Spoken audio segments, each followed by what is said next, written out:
சிறப்பு வாழ்த்துதலான சுதந்திர தின வாழ்த்துக்களை இங்கே கூடியிருக்கக்கூடிய ஆசிரியர் பெருமக்களுக்கும் மற்றும் சிறப்பு விருந்தினராக அமர்ந்திருக்கக்கூடிய சிறப்பு விருந்தினருக்கும் மற்றும் மாணவ செல்வங்களாய் உங்களுக்கும் எனது சிறப்பான சுதந்திர தின வாழ்த்துக்களை தெரிவித்துக் கொள்கிறேன்.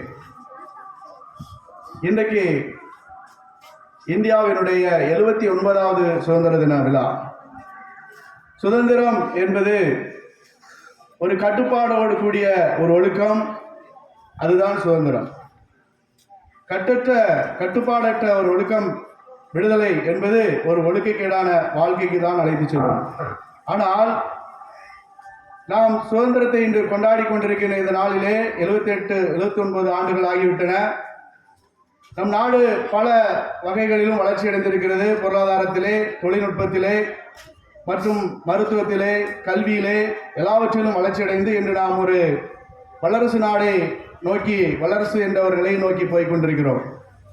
இந்த நிலையை எட்டுவதற்கு நாம் பல முயற்சிகளை செய்து நம்முடைய அரசாங்கங்கள் அதை செயல்படுத்தியிருக்கின்றன. ஆனால் இதற்கு முன்பதாக 200 ஆண்டுகளை நாம் முன்னோக்கி செல்ல வேண்டும். 200 ஆண்டுகளுக்கு முன்னோக்கி செல்ல வேண்டுமானால் நம்மை அடிமைப்படுத்திய ஆங்கிலேயர்களை பற்றி நாம் இங்கே பேசித்தான் ஆக வேண்டும். ஆம், கண்டிப்பாக. ஆங்கிலேயர்கள் என்பவர்கள் யார்? இங்கிலாந்து தேசத்தை சேர்ந்தவர்கள். அவர்கள் தொலைதூர தேசத்திலிருந்து இந்தியாவிற்கு வந்தவர்கள். அவர்கள் நம்மை அடிமைப்படுத்தி ஆண்டார்கள். அவர் எப்படி படையெடுத்து வந்தார்களா?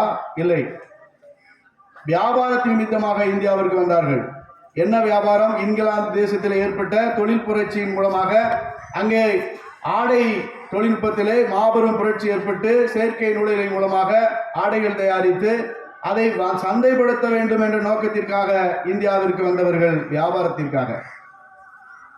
அவர்கள் முகலாய மன்னர்களுடைய காலத்திலே இந்தியாவிற்கு வந்து அனுமதி கேட்ட பொழுது அவர்களுக்கு அனுமதி மறுக்கப்பட்டது. அவர்கள் பல ஆண்டுகளாக அந்த அரண்மனையிலே தங்கியிருந்து அனுமதிக்காக காத்திருந்தார்கள். ஆனாலும் அனுமதி வழங்கப்படவில்லை. ஒரு குறிப்பிட்ட காலத்திலே அவர்கள் செய்த உதவி நிமித்தமாக ஆங்கிலேயர்களுக்கு அந்த அனுமதி அளிக்கப்பட்டு வியாபார வாசல் திறக்கப்பட்டது. அவர்கள் சந்தைப்படுத்தி வியாபாரத்துக்களாக நுழைந்த பொழுது இந்த தேசம் எப்படி இருக்கிறது என்று பார்த்த பொழுது இந்த தேசம் சுக்குநூறாக சிதறி கிடந்தது. காரணம், இந்தியா என்ற ஒரு தேசம் அன்று ஒரே தேசமாக இருக்கவில்லை. பல்வேறு சமாஸ்தானங்களாக, 656 சமாஸ்தானங்களாக குறுநில மன்னர்களுடைய ஆட்சியின் கீழே சிதறி கிடந்து பாளையக்காரர்களாகவும் குறுநில மன்னர்களாகவும் ஆட்சி செய்து கொண்டிருந்தார்கள். அவர்கள் பார்த்தார்கள், இந்தியர்களிடத்திலே ஒற்றுமை இல்லை, ஜாதி மேலோங்கி இருக்கிறது. மன்னராட்சியில் இருப்பவர்கள் மக்களை மனிதர்களாக நடத்தவில்லை.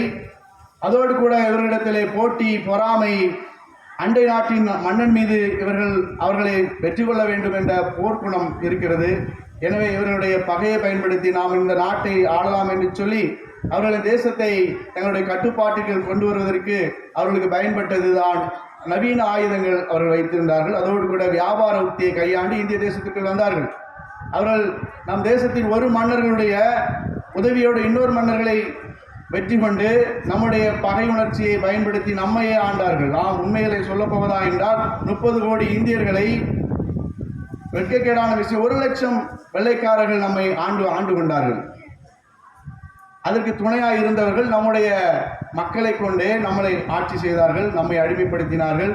ஒரு குறிப்பிட்ட காலத்திலே இந்திய படையிலே இருந்த போர் வீரர்கள் ஜப்பானோடு எதிர்த்து போரிடும் பொழுது அவர்கள் கைது செய்யப்பட்டு ஜப்பானுக்கு பர்மாவிலே சிறைப்படுத்தப்பட்டிருந்தார்கள்.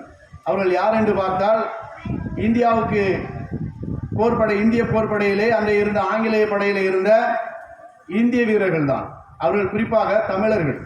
அவர்கள் பர்மாவிலே கைது செய்யப்பட்டு அவர்கள் எதற்கு யாரை எதிர்த்து போராடிகள் என்று உணர்வை அவர்களுக்கு ஏற்படுத்தினார்கள். நீங்கள் இந்தியர்களை ஆளுகை செய்த பிரிட்டிஷாருக்கு எதிராக நீங்கள் போராடாமல் ஏன் நீங்கள் அவர்களுக்கு ஆதரவாக செயல்பட்டு கொண்டிருக்கிறீர்கள் என்று சொல்லி ஜப்பான் நாட்டிலே அவர்களுக்கு உண்மை நிலையை எடுத்து சொல்லப்பட்டு அங்கே இந்திய தேசப்படை என்ற ஒரு படை உருவாக்கப்பட்டது.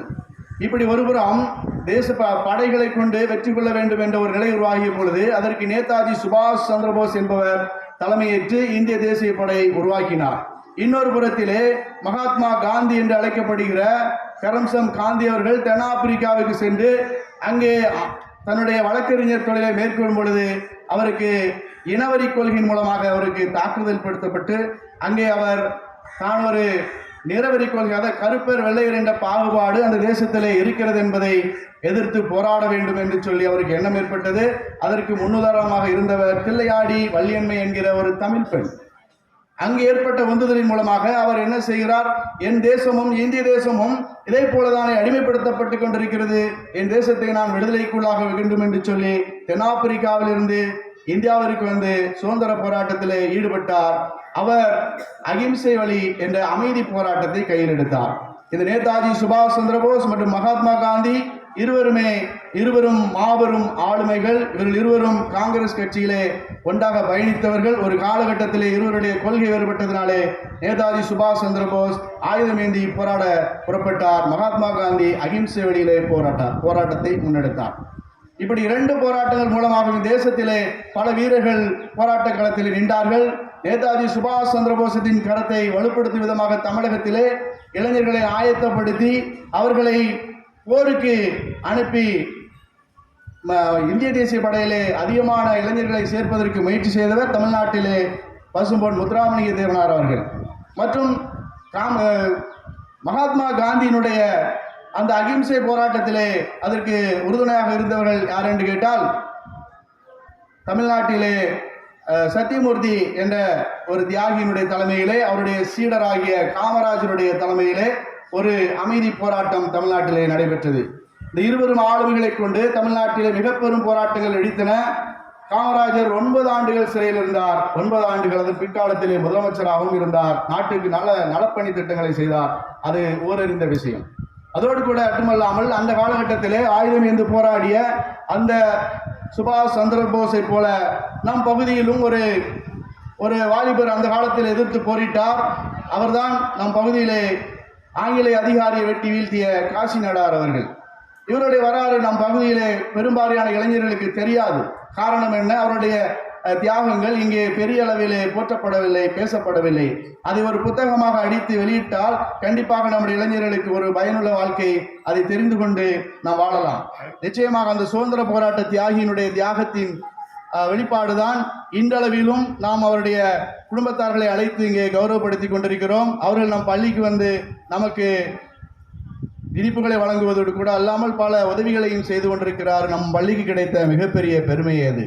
இதோடு கூட மட்டுமல்லாமல் இந்திய தேசத்திலே, இந்தியாவில் ஆங்கிலேயருடைய ஆட்சி காலத்திலே தமிழ்நாட்டிலே பல்வேறு விதமான மன்னர்கள் எதிர்த்து போரிட்டிருக்கிறார்கள். அவர்கள் முக்கியமானவர்களை நாம் சொல்ல வேண்டுமானால் அழகுமுத்துக்கோன், அதோடு கூட அல்லாமல் தீரன் சின்னமலை, பூலித்தேவன், இன்னுமாக சொல்ல வேண்டுமானால் கட்டபொம்மன், அதற்கு அடுத்தபடியாக வேலுநாச்சியார் என்று அழைக்கப்படுகிற ஒரு வீரப்பெண்மணி. இந்த வீரப்பெண்மணியுடைய வரலாறு நம் நாட்டிலே அதிகமாக பேசப்படுவதிலே ஏன் தமிழ்நாட்டை சேர்ந்த ஒரு வீரப்பெண்மணி நாம கூட அவரை அறிந்திருக்கவில்லை ஒரு குறிப்பிட்ட காலத்திற்கு முன்பு வரை. அதோடு தென்னாட்டிலே வடநாட்டிலே இருக்கக்கூடிய ஜான்சி ராணியை நமக்கு தெரியும். ஆனால் தென்னாட்டிலே இருக்கக்கூடிய நமது தமிழின ஒரு பெரும்பாட்டியாகிய வேலுநாச்சியாரை நாம் அறிந்திருக்கவில்லை. காரணம் என்ன? நாம் வடநாட்டின் வரலாறை படிக்கிற அளவுக்கு நம்முடைய தென்னாட்டின் வரலாறை நாம் படிக்குவதில்லை. அது நமக்கு மறைக்கப்பட்டிருக்கிறது. நம்முடைய வரலாறை நாம் முதலில் படித்து தெரிந்து கொள்ள வேண்டும். அதோடு கூட இவர்களை மட்டுமல்லாம் இவரை போல அநேகர்கள் ரத்தம் சிந்தி உயிர் தியாகம் செய்து அது நிமித்தமாக கிடைத்த ஒரு பெரும் பாக்கியம்தான் இந்த சுதந்திர தினம். இந்த சுதந்திர தினத்திலே நாம் என்ன ஒரு சுதந்திரமாக வாழ்ந்து கொண்டிருக்கிறோம். நிச்சயமாக சுதந்திரமாக வாழ்ந்து கொண்டிருக்கிறோம். ஜனநாயக ஒரு விடுதலை நமக்கு கிடைத்திருக்கிறது என்றால் அது உண்மைதான்.